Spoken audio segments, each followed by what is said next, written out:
footwork or anything as far as the more defensive masteries for the AD carry. This is obviously trying to use Lucian passive, trying to put on more damage, and you kind of have to commit to the longer trades to actually get anything out of that.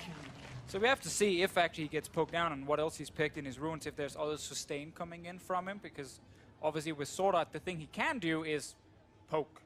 His all-in requires the Lucian to stop moving, basically, otherwise he's not really going to be able to stick to him. So Prey took Zombie Ward, and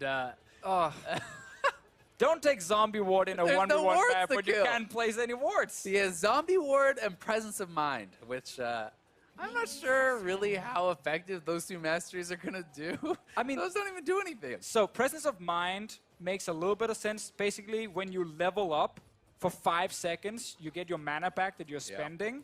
And obviously in 1v1s, when you are poking a lot, you do spend a lot of mana. So in this case here, Prey is relying on the fact that he's going to get a lot of early level ups here, level 1 to 2 to 3 to 4. And he has 5 seconds window where he can go all in and not actually lose any mana on it. So you know what else gives you mana? Mana flow band. Yeah. Yeah, you could have gone sorcery secondary. But now we're going to get the level up from Prey into the all in. And then he can use the zombie. Never mind, he can't use the zombie.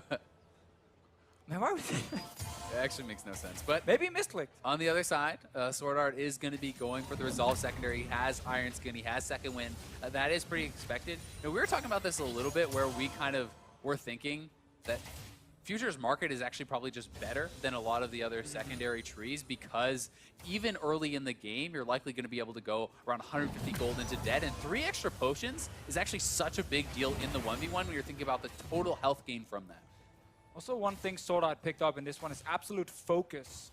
Something we don't see very often. Basically, when you are above 70% HP, you deal, or you get some more stabs and you can actually deal a little bit more damage. So he's relying on walking in to Prey with almost full HP on his Nasus and then just like fire that extra poke damage in his face and just try and get him low enough. And again, Prey's not running with a lot of sustain in this game, and that could be a problem for him. Yeah, we'll see if it does come into play. For now, though, Sword Art has actually been missing a lot of the farm. He's already down 6-7 CS at this point, and we've seen so far in a lot of the games, if you fall like 10 behind, CSing almost doesn't really become an option as a victory.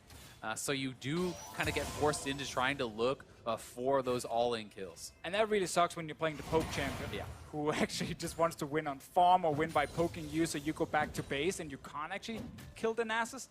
In this case, here, Sword Art will not have the same luxury Faker had, where he was basically controlling the 1v1 for most of it. Prey is currently sitting in a good situation. Yeah, and the early vamp, I think, makes a lot of sense. If your opponent's Victor really is to poke you out, you get a little bit more sustain, grab a couple more potions. So we can see Reckless looking on. Seeing what's going on here. Maybe get a couple tips here, you know. I mean, what happened last year was a lot of people in the start were playing a lot of different champions, but then suddenly we started seeing like Lucian and these other AD carries a lot, and everyone wanted to suddenly play them. And then Yasuo was also in there. Yeah. I'm still waiting for the Zoe versus Zoe. I want to see it at least once. I think that would be hype. I mean, it would definitely be hype. Would it be very good? Different question. Sword Art not really able to hit a massive AoE skill shot onto Prey. All in. It's looking pretty good for Prey, honestly. The exhaust is already over. He still has his. And press attack is on Sword Art right now. He's taking so much damage. Just like that, Nasus is not working out there. A forced Sword Art. Prey is going to be able to best him pretty comfortably. That was too easy. Yeah. Honestly, like the Nasus would miss out in this one, so they won't be able to easily dodge out of that comet damage that's going to hit after the skill shots firing. Obviously, exhaust barrier on both the guys. We have to see if there's anything else that's different in terms of runes. Same keystone, no surprise. Yeah, it is going to be Comet versus Comet.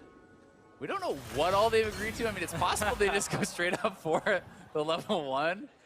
Getting 4th shots in is also going to be so big if you can actually prep your 4th shot on minions. You always want to like force the other Jhin to kind of decide between having to last hit with it or try and like move forward and hit you, and then suddenly he might take some minion damage in return, and people get a little bit too greedy with the 4th shot and it actually ends up backfiring.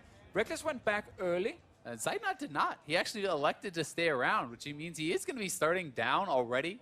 A bit of health. Yes, he has 3 potions, but he's going to be missing like, I don't know, 50 to 100 HP. It's an alpha move, though. I mean, like, I don't need that extra HP. Asserting your dominance. Yeah, and 1v1. It's kind of like taking Zombie Ward. I mean, it worked for Prey. He won the game, and therefore he is correct, and we are wrong. True. And that's how it works. That is how analysis works. Now we also have to remember, especially when you play like mirror matches, if you can actually get the push early on, well, the other guy can't really out DPS you because you kind of deal the same damage. So it's hard for him to get control back and push the lane back. And if he gets stuck on the tower, it is so hard to last it on this map. Yeah, it really is. The turret does more damage, so it's not what you're actually used to on Summoner's Rift. And as you say, I mean, the basic abilities are all going to be doing around the same damage, and that's why I do think the skill shot accuracy comes a lot into play. How many Ws can you hit? Can you actually look to set yourself up for an advantageous minion push or even an all-in? And we just see both players trying to push the wave at the moment. They want to make sure that no one is actually getting stuck under the tower. Zeidnot did not manage to get his 4th shot on Reckless. Now it's Reckless' turn. No, gets it on the minion instead. A nice little side step there from Zeidnot. He was able to avoid the W, did land his comment as well onto Reckless. And if an all-in does actually come out, exhaust timing is going to be so big because in a lot of these 1v1s, we've been seeing people miss. And Reckless actually taking a lot of damage there. It is one summoner down already.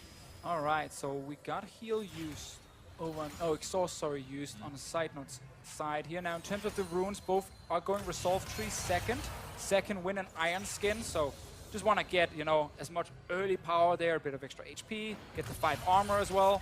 Very important, of course, when you have these mirror matches.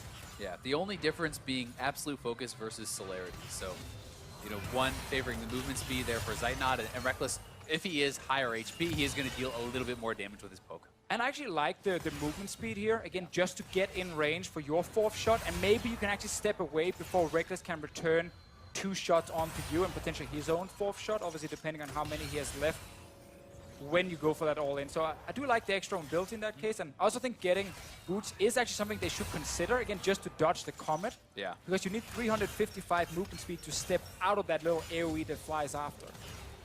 See, so far though, just more longsword pickups here for Reckless. Not going to buy any more regen. A lot of players traditionally do go for things like the Doran's Blade because of how efficient the item is as a standalone component, but Reckless preferring to go for more of the damage, and it's going to be exactly mirrored buys here for Zeidnot, but he does have one additional potion because he delayed his base a little bit more. But right now, Reckless will get a small CS advantage, 30 to 28. And a big part of that is there's the offset cannon waves. So cannons come out not at the same time. Zeidnot's cannon wave is actually out there, which means it's denying pretty much a full entire wave of Rex's minions. That alone is going to give a nice little advantage because there's just more minions for Reckless' CS. And we also see Reckless really make sure these minions stay alive for as long as possible to kill his own minions. Exactly. He didn't want to just instantly crit onto that cannon and kill it. He actually kept it alive for as long as possible. So it just dealt a little bit more damage, meaning Zeidnot potentially could lose another minion. Now we're back in all in. Oh, Zeidnot is down a summoner and he might get chased down here. There's minion as well hitting Reckless, but he got it. Oh, Zeidnot didn't even get the barrier off there. Was maybe hoping to bait it out a little bit longer and get the minion. No, Talia it is. But some of the atypical stuff has really been successful in 1v1s. You know, Grasp of the Undying, Caitlyn last year, and things like this. If you can actually theory craft something to really take down your opponents, it is going to be exhaust barrier for Bjergsen. The only difference being the heal, obviously, for Faker instead of that exhaust. And both players selecting Aerie, so we'll have to wait to find out what those secondary runes will be. I mean, we have to have mana flow banned in here. We can see on both guys, which is not a big surprise. Scorch, most likely as well. And then it's just all about what they want. Is it absolute focus in there as an option? So Faker actually taking as his secondary Legend Alacrity and Last Stand. So that is actually pretty surprising. So Legendary Alacrity is actually the attack speed. Yeah. So that's a lot about the pushing, I think. He may be trying to contest that. And extra damage when you are low HP from Last Stand. So maybe trying to pull off some sort of surprising burst. Like if you save your ultimate till you're low HP, you could get a bit of extra damage there. Also, if you're baiting out, you know, with your barrier, so when you're on low HP, you use the barrier to just stay alive for a little bit longer and you deal extra damage at that time. So that's very interesting. Like the Alacrity one typically is where you get kills and assists, and you obviously get more and more attack speed the further you go into the game, but it does give you some base attack speed at the start. That is clearly what he's valuing here to try and push this Talia back. And especially the Last Stand is something that you just don't even see. Even as far as solo queue on SR, that's not something I really see people picking whatsoever. For Bjergsen, it is going to be more standard, will be the Resolve secondary tree. He's going to be playing Mirror Shell and Second Wind, so that is the flat MR, as well as the regen. And It does simply look like Bjergsen is going to play the pushing game. He's going to try to win here on CS, shove in your opponent, and like it's very hard to last hit these minions properly. If they've taken any damage, they'll just die in one shot. Yeah, so you don't want to hit that caster minion before the towers hit it, because you need to just last hit it right after. It's not like on Summoner's Rift where you gotta hit the caster minion once, then the tower shot hits, and then you last hit. Faker just messed that up and actually lost the CS. The melees are also very awkward to CS because it's not like 2 hits then auto it. It is kind of like a hit and a half, so you kind of have to prep them properly to actually have them be able to be last hittable. Obviously, Sidra can be pretty good at that later on, though. Basically, the tower 2-shots the melee minions. Yeah. That just makes it very difficult to CS. So Bjergsen, once again, playing to just push all the time, and it is working for him at the moment. Faker looking instead for that all-in, needs to land the stun first, and then he can apply a lot of burst damage that Bjergsen will struggle against. The other thing that's actually really big on this hit map the wrong one in particular is the fact that if you control the wave, you control the health relics. And every time you're getting a health relic, that's essentially a full potion extra of HP. So and even if Bjergsen is getting poked somewhat, the fact that he's getting both of these relics is a really big deal. And he's just going to go back to base. Once again, there's a cannon there. That's going to buy him enough time. He knows the wave will now push back towards him, but interrupted. Does get stopped on the back a little bit. Oh, no. It's like one of the same time things. Actually just made it back, so important for him. Faker still struggling a little bit under this tower here, but this time around he got a few more minions. 23 for him to 29 from Bjergsen. And Faker's not gone back to base yet, which is also important to highlight. Exactly. The fact that he hasn't gone back to base and that his opponent has a very strong push means if he cannot push up the wave before he goes back, it's going to be tough for him because he will likely have a lot of minions denied to the turret while he is away, and then the wave will be pushing back from him again. And Faker's getting not only low on health, but relatively low on mana here. So we'll see if he can actually pull something up. I mean, if he hits 6 before Bjergsen, there is still potential for an all-in. This is dirty, though, from Bjergsen. Again, so much poke landing. Got that early back. You know, he's sitting with 2 Dorns. He has boots as well.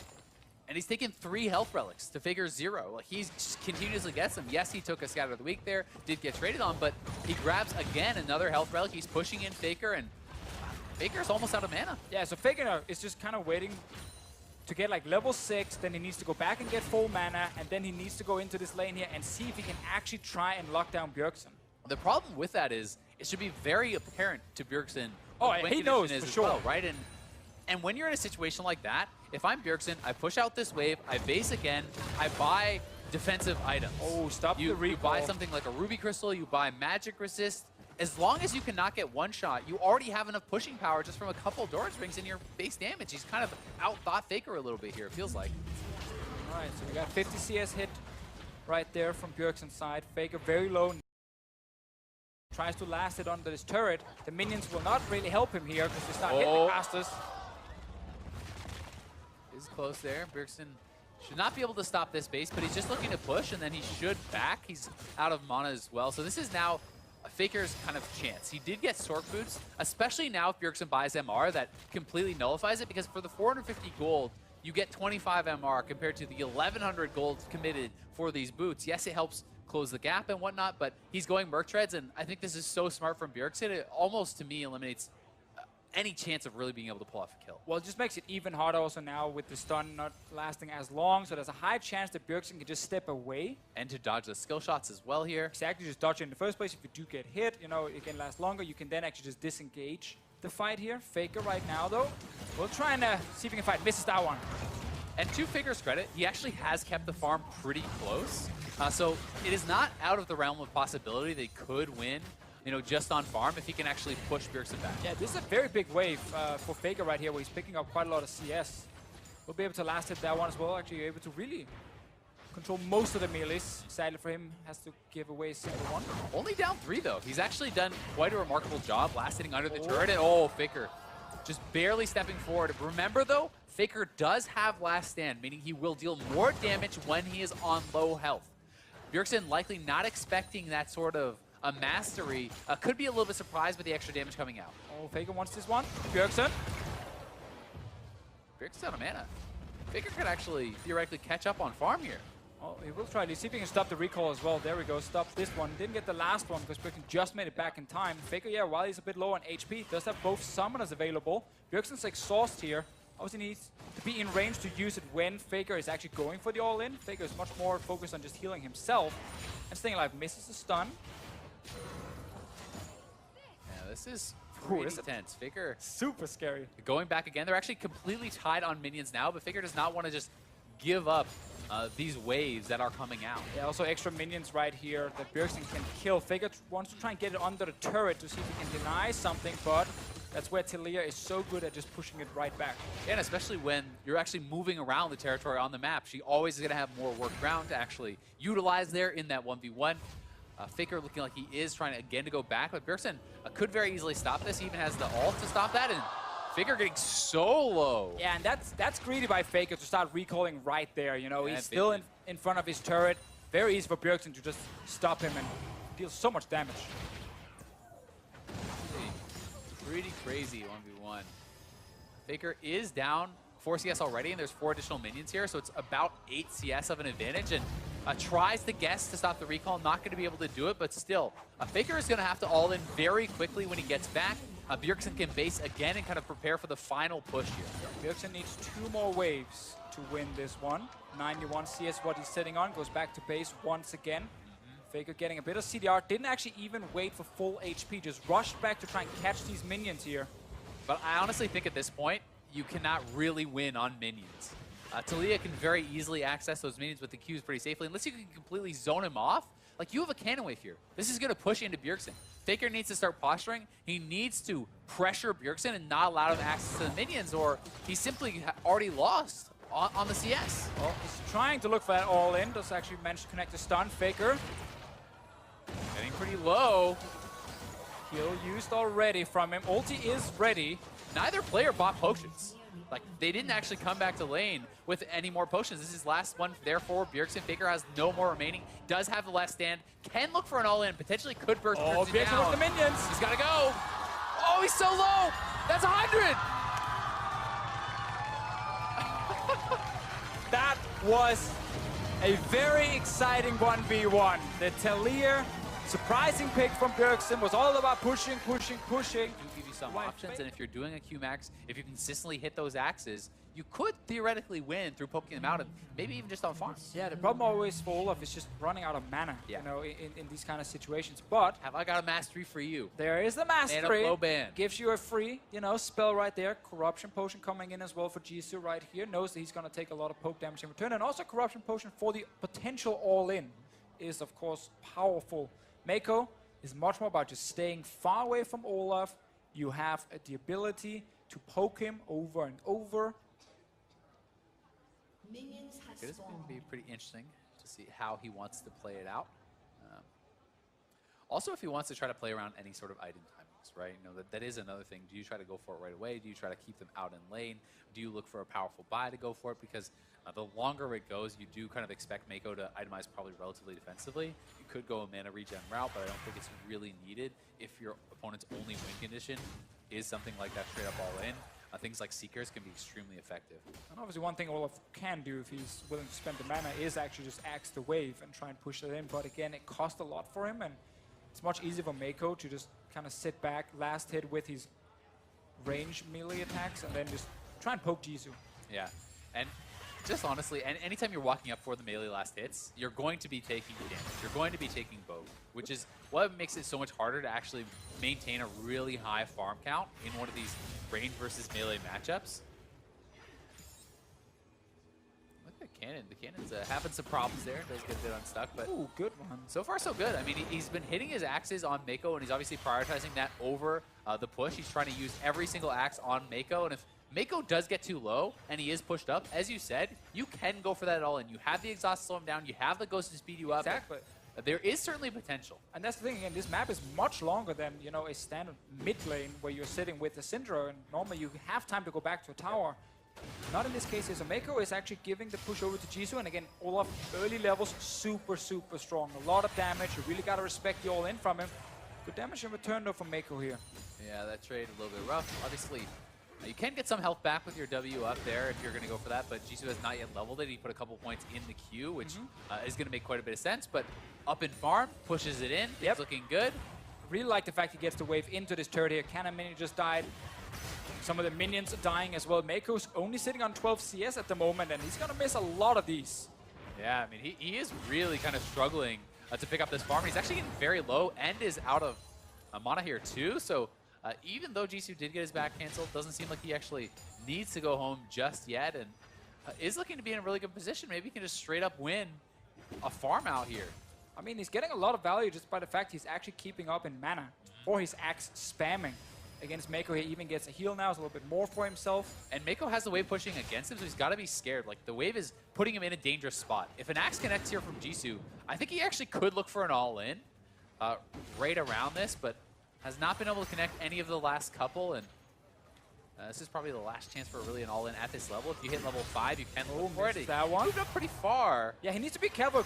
We have to remember he's picked Ghost, which will not help him stay alive if Mako is actually going all in against him, where Mako on the other side with Exhaust and Barrier both really work well in combat. So Jisoo needs to respect that. Also the fact he was not level 6 yet. Not a good trade from him. I mean, that's the importance of hitting those axes, right? He was actually winning out quite heavily. He had hit quite a few in a row. He misses 3 or 4 straight axes onto Mako. That means he loses control of the minion wave. That means his opponent can actually push forward and look to push him out, and does end up with a very even farm, but he has at least been able to tie that up, and Mako is kind of going for the more offensive options so far. A Kindle Gem is pretty interesting buy here for Jisoo, but it is something that's fairly efficient if you can actually be able to spam out with the CDR. Might have expected honestly something different. I wouldn't have been surprised to see something like boots and long swords or boots and a null, but we'll see how effective it does end up. So much damage. I think he just wanted CDR and HP. Honestly, he's like, you know what? Just giving him stats right now. Obviously, again, boots is super valuable for him for the all-in, but he knows with the Ghost he will be able to stick to Mako. And Mako won't be able to escape. Once again, Jisoo trying to just get the wave onto this turret here. See what he can deny. He's not been able to hit axes for a while, though. And as long as Mako keeps dodging them, he's going to be in a good spot. That's really the only thing that Jisoo has to actually fight back. And also 2 stacks already used on his Corruption Potion. Mako still sitting with 2 health potions on his side. Of course, mana is a thing you always got to look for with Syndra here. A lot of damage once again. He's getting really low. Jisoo probably just having to go back to base here again, but he has pushed in. He's going to stay around. I mean, if Mako thinks he has base and comes out too far, I actually feel like Jisoo could have stayed in the bush there a bit longer, and perhaps if Mako moved forward for the last hits, when he's out of mana like that, you can pop the ult and look for an all-in. But Jisoo's still confident he can win on farm, still confident he can poke down his opponent, and Mako, although he is low on mana, does have the Mana Flow Band proc ready, which not only refunds the cost of your ability, but gives you the additional percentage mana back. So he is going to be okay for now. So higher HP at the moment. Obviously, Olaf is okay being lower HP if there is a potential all-in. And Mako needs to be a little bit careful because this wave is pushing towards Jisoo, and Mako is very far up the lane at the moment. And that's why it's all just about how many axes can you dodge. Because if Jisoo had hit that one, if he hits one more, that can be what prompts the all-ins. But he might look Mako for it. Has been very good at actually dodging out these axes, and I feel like, the Ghost is popped. He's going to go for it now. The fighting is all in. Mako very low on mana right now. Jisoo's going all in with the ulti. Oh, he missed the axe, but he got another health pack, and if he hits this one, he will win. There's no mana, Mako. Oh, Jisoo connects the final axe there, and Mako bet it all. You just got to have the Western duel. They both walk out to center. It would be amazing. They turn away. Ooh, BRTT right here, starting Doran's Blade instead of the Longsword 3 potions. Definitely will hurt him a lot in terms of overall sustain early game. It certainly does, but if you can actually survive, if you can actually keep up in health and get a good base off, the Doran's is more effective long term, right? It is obviously very valuable. We can see Uzi rush something like Lethality if he wants to get an early serrated Dirk. That's going to be an option for him, but BRTT yesterday did pick up a couple Doran's Blade, and that's likely what we'll see again from him here. Yeah, obviously, a bit of extra HP for him compared to Uzi with that pickup, but again, I think Uzi is happy having the advantage in terms of potions, because again, we are expecting them to trade fair even against each other. So Uzi actually gets the first hit and some extra damage right after with Make It Rain. Yeah, both players are starting E. BRTT definitely taking the worst of that, and MF's passive is also pretty interesting here because the first auto within a certain amount of time is actually going to deal extra damage there. So if you get that one auto trade and then reset your passive on something else, it is going to give you a big advantage. This is such a good start right now for Uzi because he's okay trading potion for potion when there's only one on the side of BRTT. BRTT's pretty healthy so far, though. He actually did get a pretty He good just got a trade very good back, one. and Just as I started talking, he just decided the to gas turn around. Level 2, though. Got to back off, and look at that Q already. The double up getting a lot of damage down there. BRTT does need to hit level 2, and he is out of potions, so now he's getting pushed in. And if you have to base after getting pushed in and poked out, you're not going to have a lot of gold to actually work with if you can't farm this out pretty well. We'll see how he does. Yeah, also early game mana issues for MF is very common. Oh, the big double up one. pass through. So if BRTT is forced to start using mana on CSing on the turret here, or trying to land some poke that is pretty difficult to actually connect onto Uzi because there's so many minions, well then suddenly you might actually find yourself running out of mana. And you'll see how important the positioning is. You can see BRTT moving away from those range minions because a pass-through would be death at this point. He needs to be very careful. He's actually standing behind some pretty low HP minions there. A little bit of a lucky timing right there for BRTT though, with the spawn of the heal. The fact that Miniwave had just actually pushed back Uzi's wave, so he had to leave. Important, BRTT picks that one up, but as we saw here, the potions have been traded. Yep. 3 for Uzi means he's now sitting on basically full HP. And now, oh, he gets a Big pass one. through, and if BRTT can have a good trade like that, this could be the all-in. BRTT Oh. is so low right now. Uzi does have enough mana for double up. That's such a big advantage now for Uzi. I think BRTT was looking for the all-in there, but Uzi simply backs off, but it's the summoner advantage now for Uzi. It's a CS advantage for him as well. Push it in, base, have a better buy. You have the 2 summoners, and you can look into posture very aggressively and go for the kill. Just makes it easier to keep sitting in the front and trying to zone as well. I really like the pickup of Biscuit, is what we talked about in the very first one-on-one we did, where things like Biscuit and Future Market are so effective in the early game, and that is all you want in this one-on-one setup. Uzi did actually elect, so he did take Biscuit Delivery, but he took Cosmic Insight, which I actually think is much worse than Future's Market as far as the 1v1. I mean, 5% CDR, It's not gonna big. be so much less of a big deal than, say, 3 extra potions, which is what he actually could have afforded on this base. He would have been able to come back with 5, which is such a massive amount of regen, but BRTT, as expected, has a double Doran's Blade. He's going to need to get some very advantageous trades if he wants to get back into this, because he is down on farm, he's down on gold, and it's going to be a bit problematic, but he is running Resolve, he is running the Doran, so he's going to have more lifesteal, he's going to have more sustain in a really long, grinded out type lane because of that. With the Iron Wind, with the second wind, as well as the Iron Skin, and the lifesteal from the Dorans. Luckily though for Uzi, Biscuits and Potions are just the guaranteed amount of HP you get back, and especially Biscuit is amazing when you get to use it in lane. BRTT not connecting that one, but Uzi returns to fire. Even for the mana, honestly, in a 1v1, Exactly. it gives you 40 maximum mana after you use it permanently, which is a pretty big deal in this mana-hungry, poke-it-out style. I mean, we've seen a lot of 1v1s now where it also comes down to the mana, like how aggressive can you play? Uzi can now sit and keep trying to fire away on BRTT because he feels like he has enough mana to do it. And Uzi is 6. BRTT is not. If he can get it all in here, he could look for the kill. BRTT gets to run away, no barrier on his MF. Uzi still sitting with both summoners. I mean, BRTT, he's in such a hard spot, though. He's so far down on farm. I feel like at this point, you just have to accept you can no longer win on farm and stop spending mana on the farm, try to get a base, try to look for an all-in, because that's the only way you're winning this when you're already 25 plus CS down. But obviously for him, he needs to make sure the wave is actually dying so Uzi doesn't get a lot of free damage on the turret. And that is exactly what he's doing here, because that is the other way he can still lose. Of course, Uzi just gets a ton of free time to kill the tower. What's important here is get barrier, once again off cooldown, go back, get full HP, full mana, and then next time you have ulti, see if you can get an all-in. It's going to be tough, though, because Uzi's going to have the ulti earlier. That's actually a pretty long cooldown. I don't even know if he's going to really get to it before he's so far down, right? I mean, Then you got to already land the poke. 65 CS to 40. I feel like the only way that BRTT wins this, if he can get a really good all-in. And honestly, when you're down quite a bit on items, that requires a double-up pass-through. That requires some sort of game changer. We need a few of those, Yeah. honestly, to hit onto Uzi, where he doesn't get to return a whole lot back on BRTT. Summoners are back up, though. So, I mean, really, if you can get that one big advantage, if he fails a double up, if Uzi fails a double up that does not pass through and hit you, and then you can get one that does hit the pass through and smokes Uzi for a couple hundred damage. There we go. That could That's be the one. change.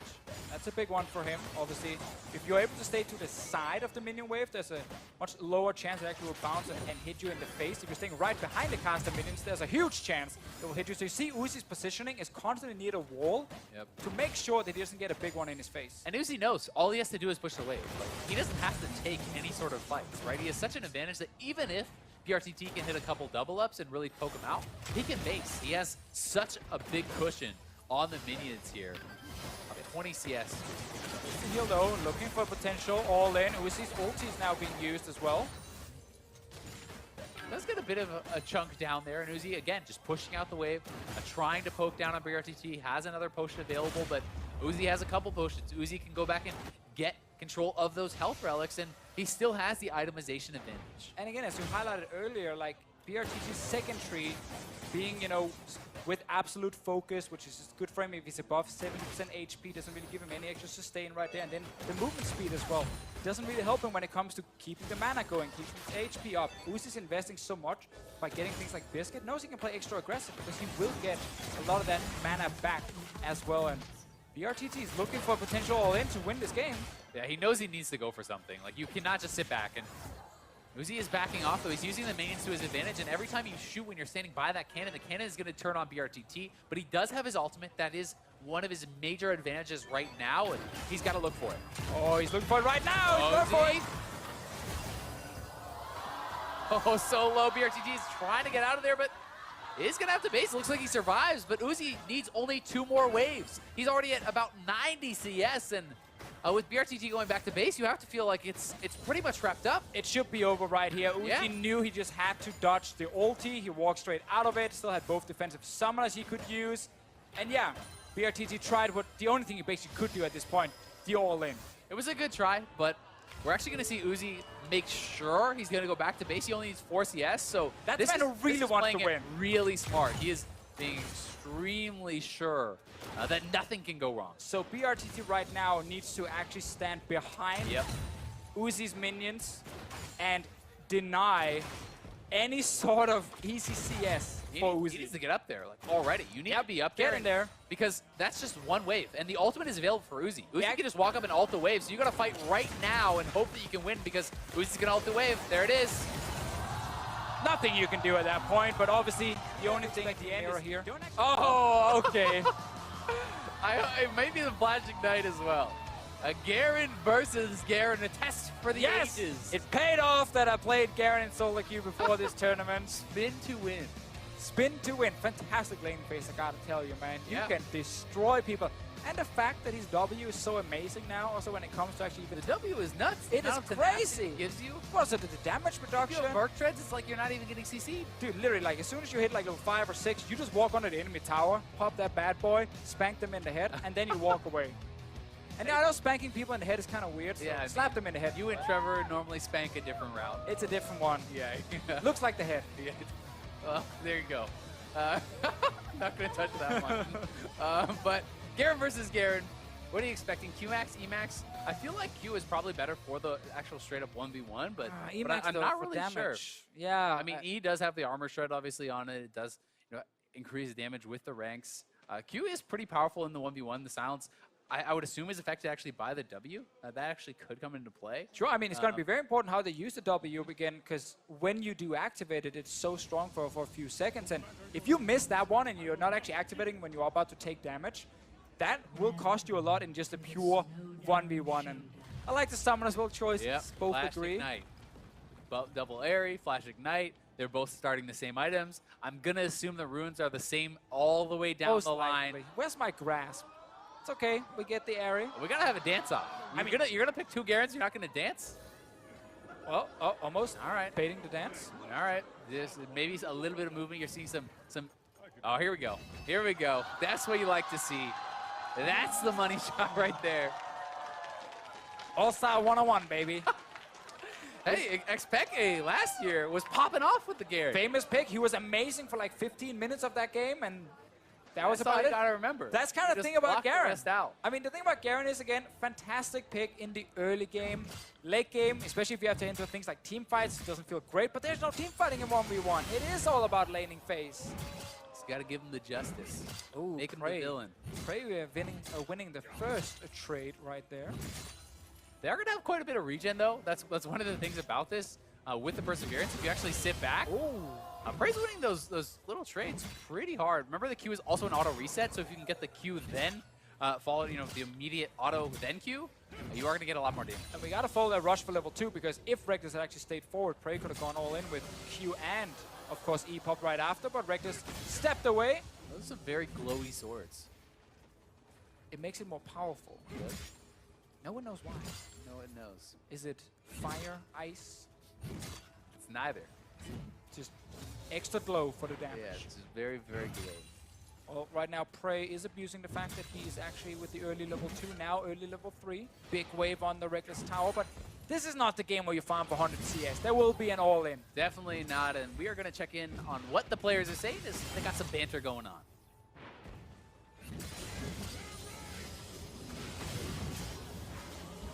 Q-Max? Q-Max, sir. Okay.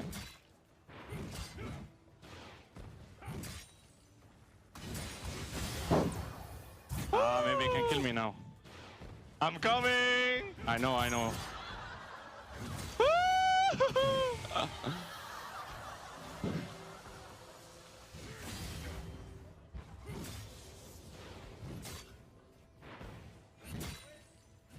Alrighty. Oh, the guy goes down. He has flash. Remember, if he can get the flash Q, you cannot flash away when you are silenced. Oh, he got him! He also stopped the passive right there. He's like, no sustain for you. Great all-in from Prey. Dominated this Garen 1v1. We gotta give him that. A true test of skill. The question becomes, will he bust it out in the 5v5s? It is a potential.